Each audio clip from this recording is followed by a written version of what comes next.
Hey, church, I've come to bring you a word today, and that is Jesus does not want you to walk on water. It may sound odd for me to start off that way, but sometimes I feel like I just need to state the obvious, right? Now, I don't say that to diminish the wonderful possibility of your own personal faith, nor do I want to stymie the hope that comes from a God for whom all things are possible. I say that to free us up from the modern readings of this text of Jesus walking on water and of Peter reaching out and doing the same. I say this to liberate us from feeling like we should have this heroic faith of Peter that I don't think was really all that heroic. For how does this text usually get talked about? Right? So the disciples are scared in a boat, and Peter gets praised for having bold faith because he steps out of the boat and onto the stormy seas. And then we say, oh, if only we had the faith of Peter. Well, of course, Peter has a moment of success when he's walking on the water, and that moment is quickly cut short as he takes his eyes off of Jesus and instead focuses on the wind and the waves around him, and he sinks. So the message is, if you have the faith of Peter, as long as you keep your eyes on Jesus, you can walk on water and you can do anything. But the moment you fail, it's your fault because you didn't keep your eyes on Jesus. You weren't faithful enough. You didn't have enough faith. Because you couldn't do what you were never meant to do. Yes, I want to free us up from that kind of potentially harmful theology. And really what I think is way too high of expectations upon ourselves in discipleship. Because the way I read it, I don't think Peter was ever supposed to get out of that boat.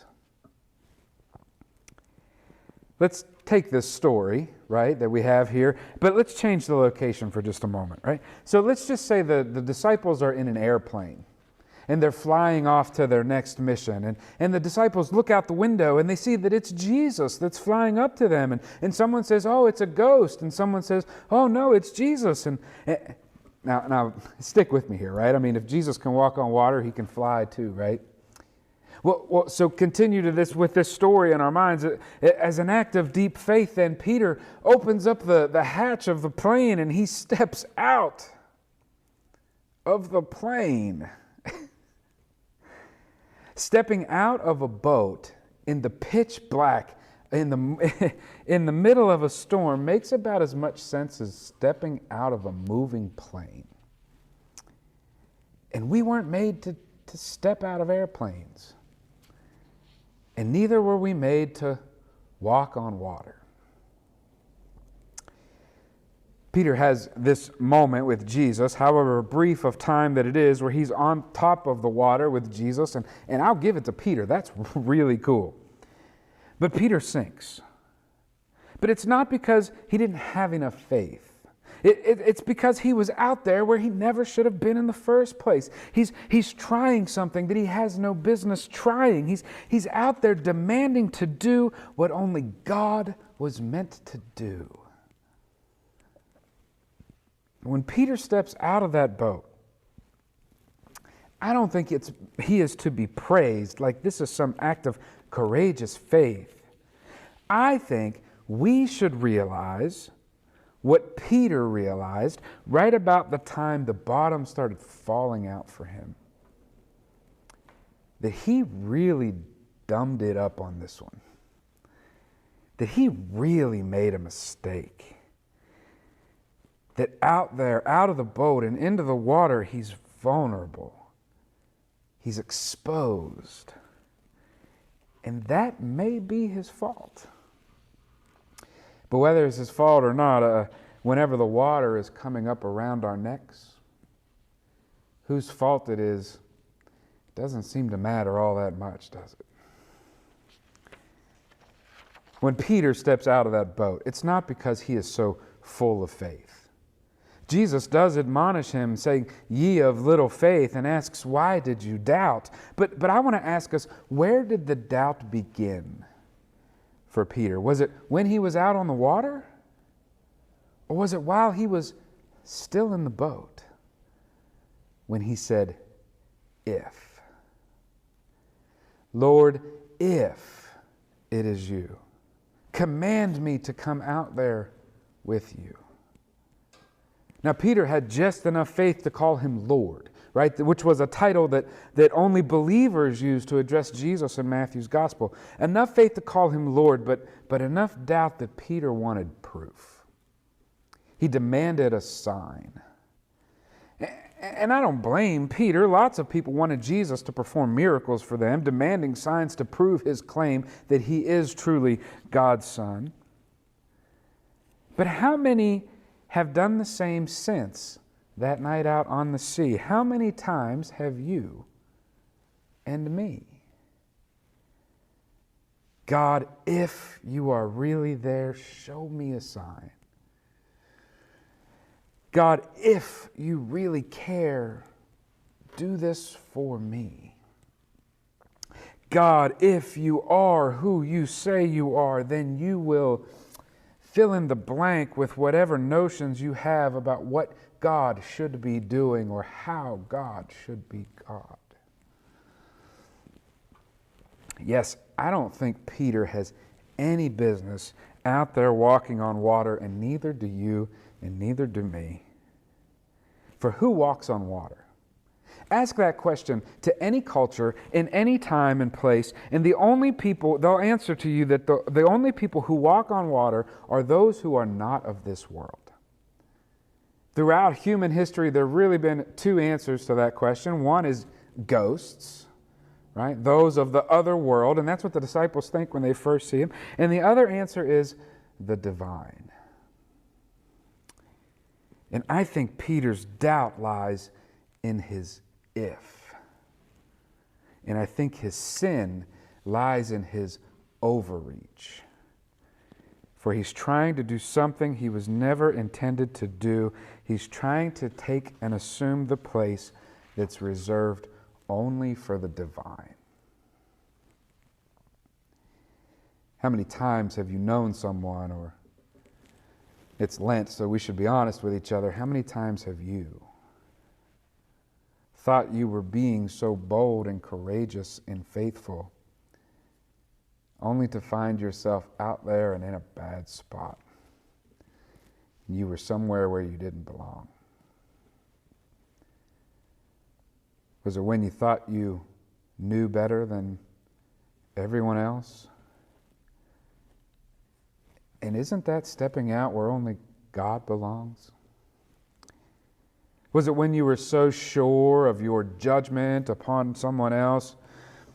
Isn't that stepping out where only Jesus belongs?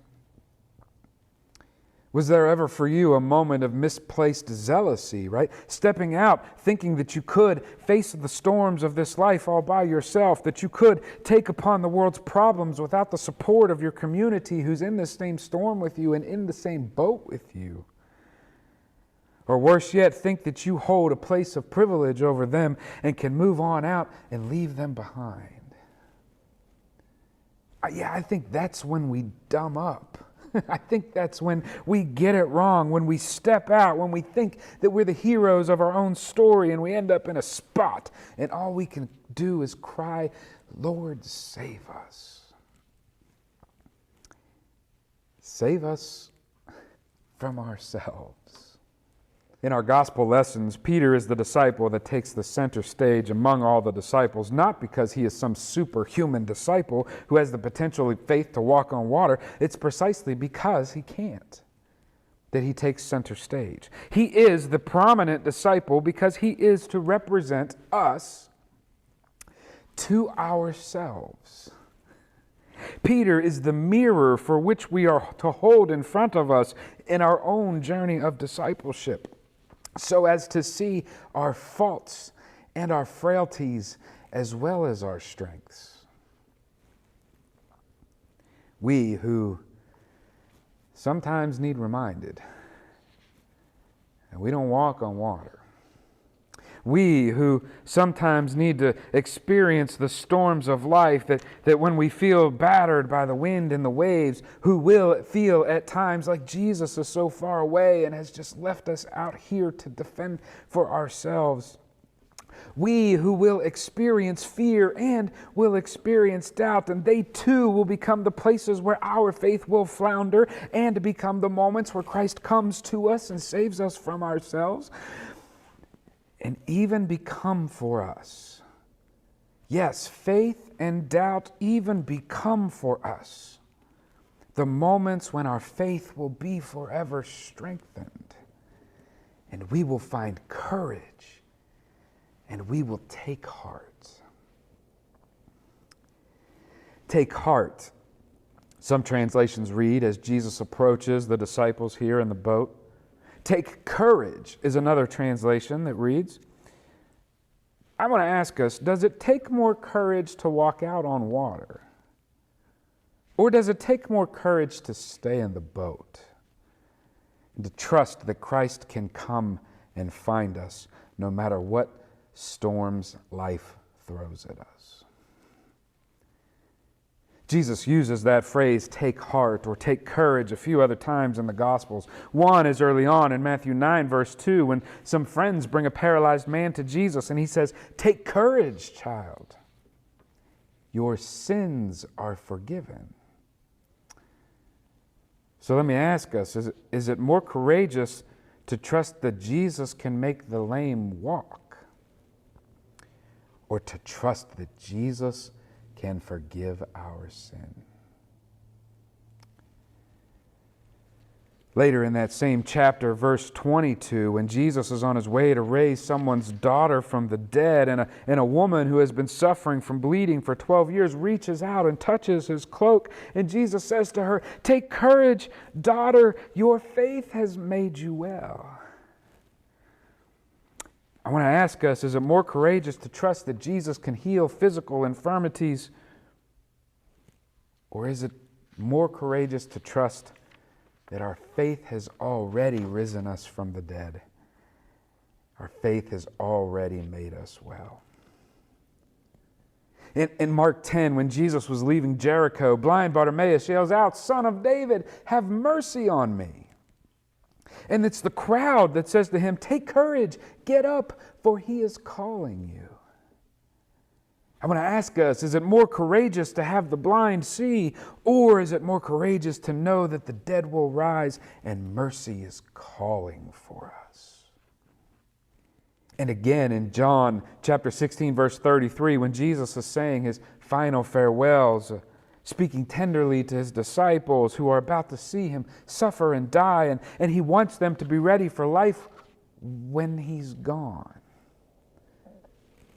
Just like in today's gospel lesson, when Jesus will feel so far away, like up on a mountaintop with God, leaving his disciples behind to make it in the world without him. That's where Jesus speaks of life, like being out in deep waters. And he says, in the midst of others rejoicing, you will weep and you will mourn. In the midst of pain that will endure, but I promise one day will lead to joy. He speaks of how we will feel the pain of his departure, that his promises will always be to return to us. That he will always come back for us, that no matter how bad the storms of life may seem, keep our eye upon his coming. Not in a denial of the struggle that we will face in the world, that struggle that is as real as the wind and the waves that beat upon boats in the sea, or the struggles that a church will face in a world that is often hostile to it. Jesus says, I have said this to you so that in me you may have peace.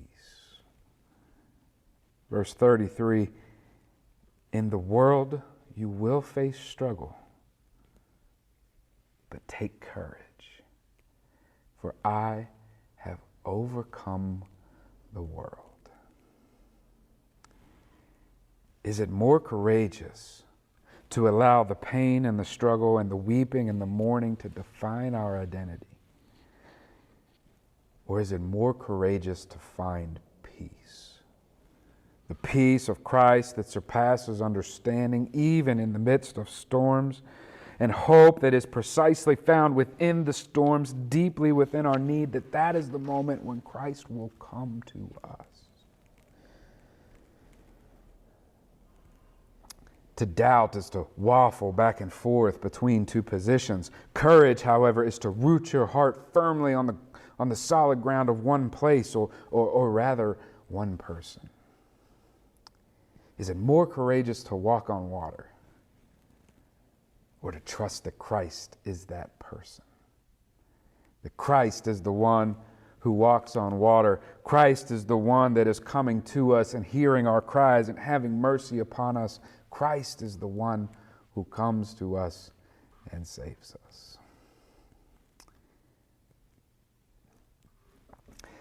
The modern mind knows that walking on water is impossible because we know a thing or two about physics, right? Gravity and mass density. The biblical mind, however, didn't know anything about those things. They only knew that walking on water was impossible because the watery seas is the place where chaos rules, where monsters live, and where life is swallowed up. Walking on water is impossible because nothing in this world can overcome the fearfully mysterious waters of life that threaten us and overtake us. No one, that is, except God. Take heart. Jesus says, I am. Take heart, my brothers and sisters. Be courageous. Trust and believe that it is Jesus that is coming to rescue us, and we need not walk out to him, for he is coming to us. The heroic moment of discipleship in this story it's not when Peter steps out of the boat. It's what happens in the boat, in the navis, in the nave, in the safe sanctuary of the church. When Jesus is welcomed in and worshiped. Yes, in fear and in doubt, we will cry, save us. And in joyful worship, we will say, surely, Jesus, you are the Son of God, who brings about life abundant and is coming to us life eternal. And we will praise you in this storm.